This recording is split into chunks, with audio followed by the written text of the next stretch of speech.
Now, from some of the comments I've got recently, it's kind of clear to me that some of the viewers would like to start turning pens. I'm going to assume they have already got a lathe, even though I'm going to mention it at the beginning. And this is the additional stuff that you need if you want to turn a pen other than just the pen kit.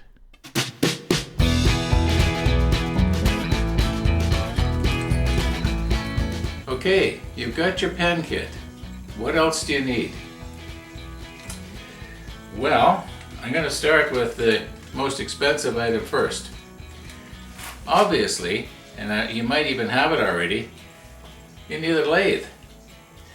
Now, you don't need one this big. If you're just going to turn pens or just small or even a medium-sized bowl, you don't need something that weighs over 500 pounds like this one does. And I'm going to show you later what I mean, which would be a good sort of starter type lathe. I'm not trying to push any particular brand, I just got a picture off the internet. And yeah, you get something that weighs maybe 100 pounds or less. And it'll be plenty good enough for turning pens, but you definitely need a lathe. Okay, what else do you need? Well, obviously you have to drill a hole through your pen blank, and obviously a drill press is probably the most obvious solution. However, if you don't have a drill press but you do have a lathe, and if you have an attachment like this, it can be done. Not as quickly, but it does work, and it actually works really accurately. Okay, we've talked about the big stuff. Let's talk about the little stuff. And let's assume that you're going to start out with the slim lines, which is a real good way to start because they're inexpensive, and if you mess up, well, you've only lost maybe as little as $2. I mean, that's the price of a cup of coffee. You know, and that's how we learn. Things are going to go wrong eventually. And when you're ordering your pen kits, your slimline pen kits, order the extra brass tubes. They're not expensive, and if you do mess up, at least you haven't lost the whole kit, because the kit only comes with 2 brass tubes, and that's how many you need.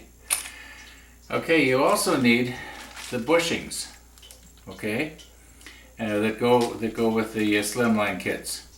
They're not expensive either. You'll need a 7mm drill bit, okay? Doesn't have to be an expensive one like this. It can be just an ordinary twist drill, as long as it's 7mm. You're going to need a type A mandrel. Now these pen turning mandrels come in 2 sizes. They might come in more, but I only know of 2. A type A, which is the most common, and a type B, which is just a little bit more heavy duty. This is about a 1/4 of an inch diameter rod here. This is going on to 3/8. Now it's actually a little under a 1/4, but we'll call it a 1/4 inch. And other things that you need, of course, is you're going to need glue. My preference is CA glue thick. That works the best for me. You can also use epoxy glue.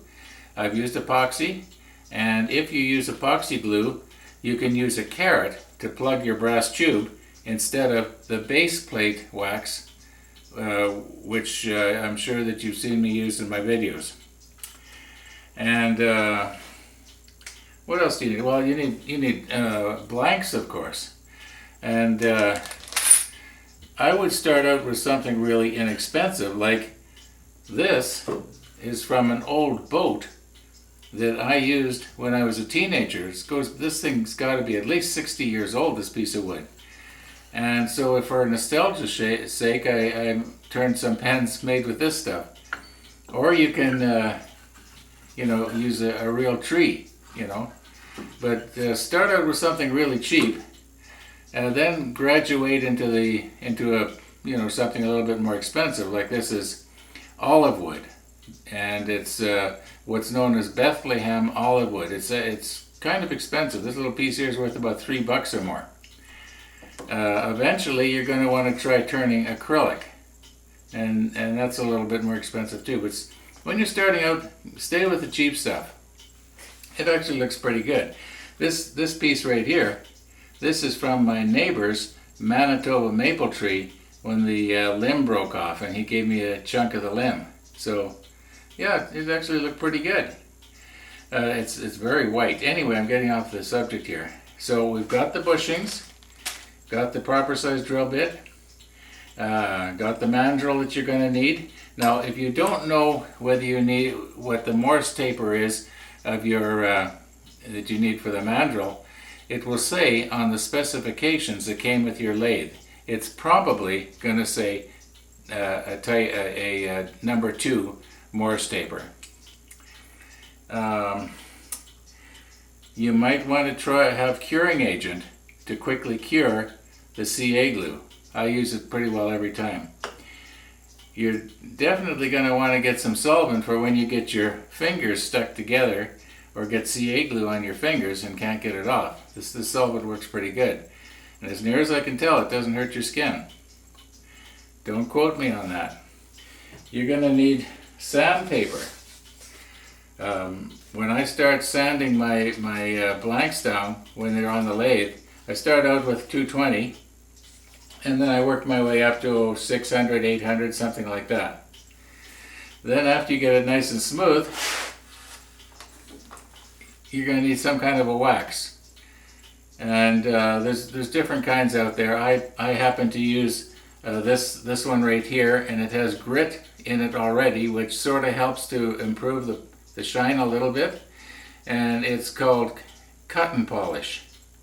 Now that's the one I use the most. I've used others, but this stuff I know works well.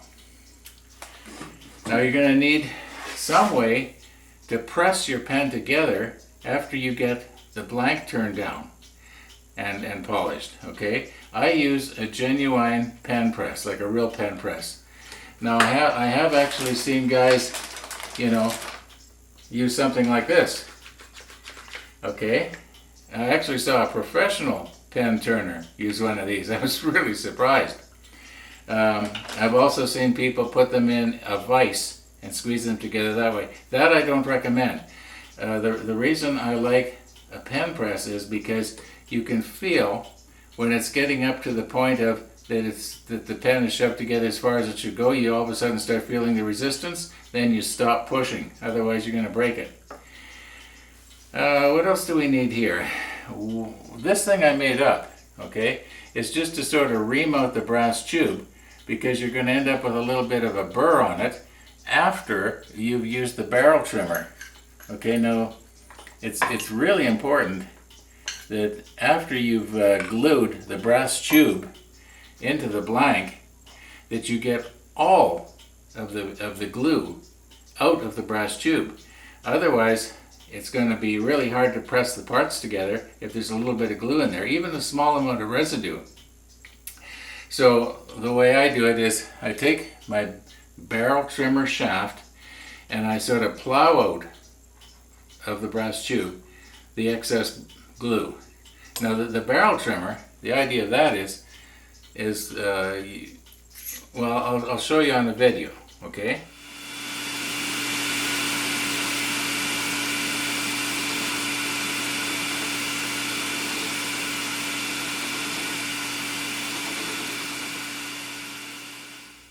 And then after you've used the barrel trimmer, I use this to sort of just round over, or rather flare out, the brass tube, because the barrel trimmer will have left sort of a little lip on it that makes it kind of hard to get the parts to push together. I hope you're able to follow me here. When you're drilling the hole into the blank, it's really handy to have something that you can hold your blank nice and straight when it's in the drill press. I use this thing here. It works quite well.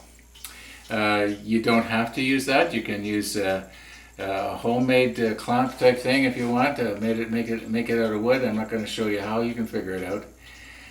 If you're using your lathe to drill the hole up the center of your wood, and I'm sure you probably could figure out how to do that too, then you don't need this. What else do you need here? I think that pretty well covers it. there's a lot of extra stuff that you need besides the pen kit, you know. Now, the first pen you turn is going to be expensive. The second one you turn is only going to be a couple of bucks because you only need one more kit. You've already got all this stuff. Yeah. Anyway, now I can get at my pepper mill.